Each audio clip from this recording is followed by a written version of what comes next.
আপনি কি আপনার নিজের বা পরিবারের জন্মকুণ্ডলী নিজে বুঝতে চান? আপনি কি একবার জ্যোতিষকে দেখিয়েছেন, কিন্তু বিভিন্ন সমস্যা নিয়ে একই জ্যোতিষের কাছে বা বিভিন্ন জ্যোতিষীদের কাছে বারবার যেতে হচ্ছে?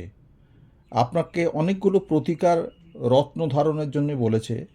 আপনি কি কোনটা আগে পড়বেন, কোনটা পরে পড়া উচিত, সেগুলো কি ঠিক করতে পারছেন না? আপনি কি মনে করেন যে একটা রত্ন পড়লেন সারা জীবন সেটা পরে থাকা উচিত কি না বুঝতে পারছেন না?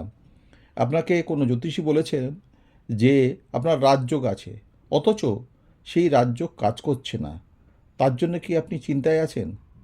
আপনি নিজে ফ্রি যে অ্যাপ্লিকেশান সব আছে বা পেইড অ্যাপ্লিকেশানের মাধ্যমে আপনি নিজের কুণ্ডলী দেখতে চান, বা আপনি কি নতুন করে জ্যোতিষ সাবজেক্ট নিয়ে পড়াশোনা করতে চান, তাহলে কিন্তু আজকের এই এপিসোডটা আপনার জন্যে।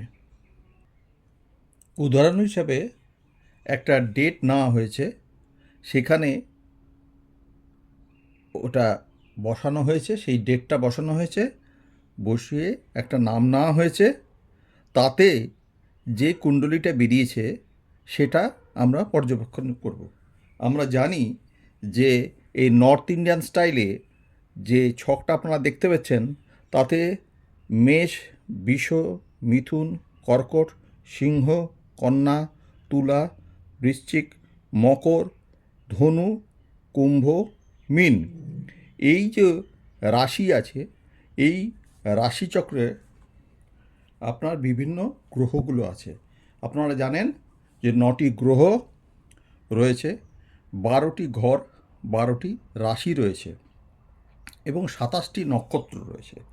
তো এখানে আপনারা যে অ্যাপ আছে সেগুলোতে, এবং আপনারা যে জ্যোতিষরা আপনার জন্মকুণ্ডলী বানিয়ে দিয়েছে, তাতেও কিন্তু এই ধরনেরই লেখা আপনারা দেখতে পারবেন। তাতে দেখছেন কতগুলো আছে লেখা, যে প্রথমেই লেখা আছে স্টার মার্কস দেওয়া আছে অধঃপতন অর্থাৎ রেট্রোগ্রেড। তারপরে দেখা যাচ্ছে একটা সাইন উচ্চ, অর্থাৎ ওই প্ল্যানেটটা সেখানে উচ্চ আছে। স্টার মার্কস যেটা মঙ্গল, এখানে রেট্রোগ্রেড, এখানে এই মঙ্গলটি রেট্রোগ্রেড। রেট্রোগ্রেড মানে কি? আপাতত দৃষ্টিতে এটা স্লো চলছে, অর্থাৎ দুটো ট্রেন যদি চলমান অবস্থায় থাকে, তার মধ্যে একটা ট্রেনের স্পিড যদি কম থাকে, তাহলে আপাত দৃষ্টিতে মনে হয় জানি সেটা পিছিয়ে যাচ্ছে, উল্টো দিকে যাচ্ছে, কিন্তু অ্যাকচুয়ালি না, এইটাও সেরকম রেট্রোগ্রেড। এবং তার অ্যাস্ট্রোলজিক্যাল ফল কি হয়? অনেক সময় বেটার হয়, অনেক সময় খারাপও হতে পারে। এখানে শনি এখানে উচ্চ হিসাবে দেখা যাচ্ছে, ঠিক আছে। তারপর দেখতে পাচ্ছেন বর্গোত্তম, এখানে রাহু বর্গোত্তম। এখানে রাহু এবং কেতু কিন্তু সবসময় তার পাশে স্টাডি থাকবে, তারা রেট্রোগ্রেডই হয়। এখানে শুক্র রেট্রোগ্রেড আছে। তো এখানে তাহলে কেতু দেখছেন retrograde always, Rahu Ketu retrograde বা অধঃপতন হিসাবে থাকবে। এবং সূর্য এবং চন্দ্র কখনোই রেট্রোগ্রেড দেখা যাবে না। এরপরে আপনারা দেখতে পাচ্ছেন যে গ্রহের অবস্থান, এবং প্রথমে দেখাচ্ছে লগ্ন। লগ্ন কোন রাশিতে আছে? বৃষভ রাশিতে আছে। তার কত ডিগ্রি আছে? 24 ডিগ্রি। ম্যাক্সিমাম কত ডিগ্রি হয়? একটা রাশিতে 30 ডিগ্রি। নক্ষত্র কি? মৃগশিরা নক্ষত্র। অর্থাৎ আপনার জন্ম নক্ষত্র যে ছকটা করা হয়েছে সেটা হচ্ছে কি মৃগশিরা নক্ষত্র। সূর্য সান কুম্ভ রাশিতে আছে, কত ডিগ্রিতে আছে, কোন নক্ষত্রে আছে? শতবিশা নক্ষত্র। মঙ্গল, মঙ্গল সিংহ রাশিতে আছে এবং 24 ডিগ্রিতে আছে, পূর্ব ফাল্গুনি। বুধ, চন্দ্র, এখানে চন্দ্রলেখা যেটা আছে, অ্যাকচুয়ালি যে রাশিচক্রে যেখানে চন্দ্রলেখা থাকে সেটাই হচ্ছে আপনার রাশি। আর লগ্ন যেটা থাকে সেটা আপনি যখন জন্মেছিলেন পূর্ব দিগন্তে যে রাশির উদয় হয়েছিল সেটাই আপনার লগ্ন। এই যে বিভিন্ন ডিগ্রি আছে, এই ডিগ্রিগুলোর মানেটা কী? অর্থাৎ যদি 0 ডিগ্রি থেকে 6 ডিগ্রি থাকে তাহলে বাল অবস্থায় আছে, অর্থাৎ শিশু অবস্থায় আছে। 6 থেকে 12 ডিগ্রি যে গ্রহগুলো রয়েছে, 6 থেকে 12 ডিগ্রির মধ্যে যেগুলো রয়েছে সেগুলো হচ্ছে গিয়ে, যেমনি 7 ডিগ্রি মানে 6 থেকে 12 ডিগ্রির মধ্যে যেগুলো রয়েছে সেগুলো হচ্ছে গিয়ে কুমার অবস্থায়। সবচেয়ে ভালো অবস্থা কি? 12 থেকে 18 ডিগ্রি। 12 থেকে 18 ডিগ্রি, অর্থাৎ এখানে যে 17 বুধ 12 থেকে 17 ডিগ্রি, এটা কিন্তু সবচেয়ে ভালো অবস্থায় আছে। এরপরে 18 থেকে 24 ডিগ্রি, সেটা বৃদ্ধ অবস্থায়, তার ফলাফল দেওয়ার ক্ষমতা কম্পারেটিভলি কম। তারপরে 24 থেকে 30 ডিগ্রি, 24 থেকে 30 ডিগ্রি যে গ্রহ আছে, 24 থেকে 30 ডিগ্রি লগ্নের এখানে মৃত অবস্থায়, অর্থাৎ তার ফল দেওয়ার ক্ষমতা অনেকটাই কম। এরপরে আপনারা দেখতে পাচ্ছেন বিংশোত্তরী মহাদশা।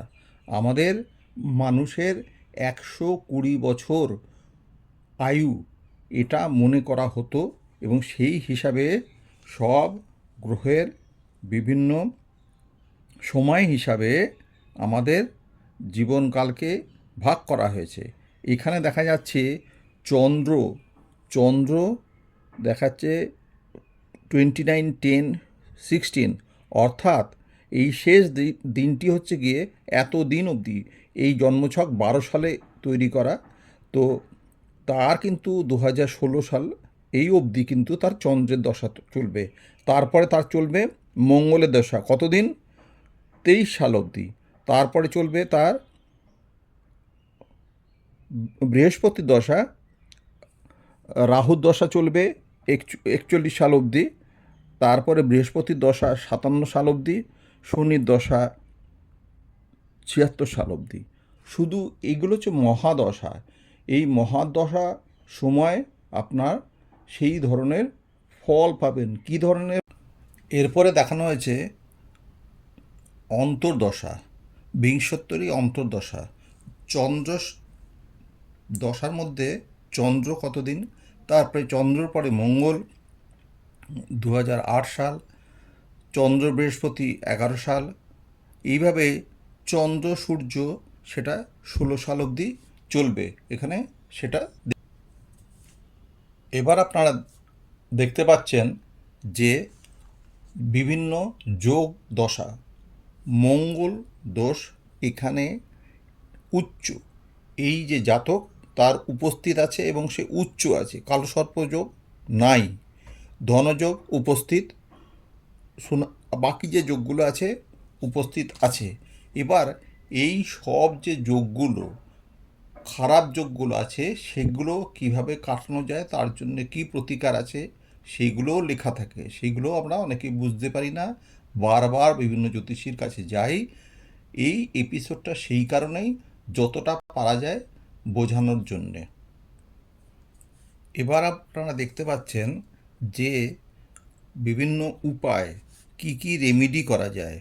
এখানে জুরি গাছের মূল, বিছুয়া মূল, ইষ্ট দেবতা মা দেবী, মা লক্ষ্মী ও মা গৌরী, তার পূজা মন্ত্র উচ্চারণ করতে হবে। জীবনরত্ন হীরা, ভাগ্যবান রত্ন পান্না, ভাগ্যরত্ন নীলম। এখানে 3টে রত্ন লেখা আছে, এখানেই মানুষের কনফিউশন। এখানে যে লাইফস্টোন লেখা আছে সেটা জীবনের লগ্ন ব্যক্তিত্ব, জীবনের সব পজিটিভ নেগেটিভ হ্যান্ডেল করতে পারে। তাহলে আপনাকে পড়তে হবে, একটা যদি রত্ন পড়েন তাহলে আপনাকে লাইফস্টোনই পড়তে হবে, জীবন রত্ন। ভাগ্যরত্ন যেটা আছে সেটা আজকে বার্থ ডেট যেটা আছে, যদি আপনার 12 তারিখ হয়ে থাকে তাহলে 1 আর 2 যোগ করলে হয় 3, 3 হচ্ছে বৃহস্পতির সংখ্যা, তাহলে সেই অনুযায়ী আপনাকে বৃহস্পতির রত্ন পড়তে হবে। আরেকটা আছে কি ভাগ্যরত্ন, ভাগ্যবান রত্ন আর ভাগ্যরত্ন। এই ভাগ্যরত্ন যেটা হচ্ছে গিয়ে 9th লর্ড, যেটা হচ্ছে ভাগ্যকে নির্দেশ করে, সেই অনুযায়ী আপনার পড়া উচিত লাক প্রসপারিটির জন্যে। এরপরে আপনি দেখতে পাচ্ছেন যে চন্দ্র দশায় জন্ম হয়েছিল, সেই সময়ে চন্দ্র মকর রাশিতে আপনার নবম ঘরে স্থিত ছিল, এবং এর ফলে যে এই দশায় কী ধরনের ফলাফল হতে পারে সেই বিষয়ে আপনাকে বলা হয়েছে। এরপরে হচ্ছে মঙ্গল দশা।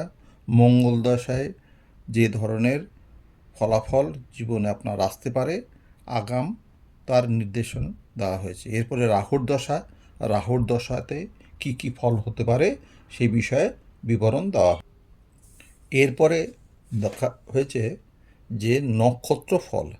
আপনার জন্ম রাশি অনুযায়ী এখানে একটা জিনিস জানতে হবে যে রাশি আমাদের ইউনিভার্সে ফিক্সড এবং রাশিতে নক্ষত্র ফিক্সড। একটা মানুষ পৃথিবীর কোথায় জন্মাবে, কোন সময়ে জন্মাবে, তার উপর লগ্নটা নির্ভর করে। জন্মের সময় পূর্ব দিগন্তে যে রাশির উদয় হয় সেটাই লগ্ন। সেই লগ্নটি যে রাশিতে থাকবে সেই রাশিতে সেই সময় অনুযায়ী যে নক্ষত্র থাকবে সেটাই মানুষের জীবনের আসল। নক্ষত্র আসল শক্তি প্রদান করে। কাকে করে? গ্রহের মাধ্যমে আমরা তার ফল পাই। আপনারা এতক্ষণ যারা এই এপিসোডটা দেখেছেন, প্রথমবার এই চ্যানেলটা সাবস্ক্রাইব করেননি, তারা অবশ্যই সাবস্ক্রাইব করবেন। তার কারণ হচ্ছে গিয়ে আমরা এবার পরবর্তী এপিসোডে ডিটেলস আরও এই জন্মকুণ্ডলী সম্বন্ধে আলোচনা করব। আপনারা যারা অলরেডি সাবস্ক্রাইব করেছেন তারা লাইক, শেয়ার, কমেন্ট করবেন যাতে আমরা পরবর্তী এপিসোড তৈরি করতে উৎসাহ পাই। ধন্যবাদ।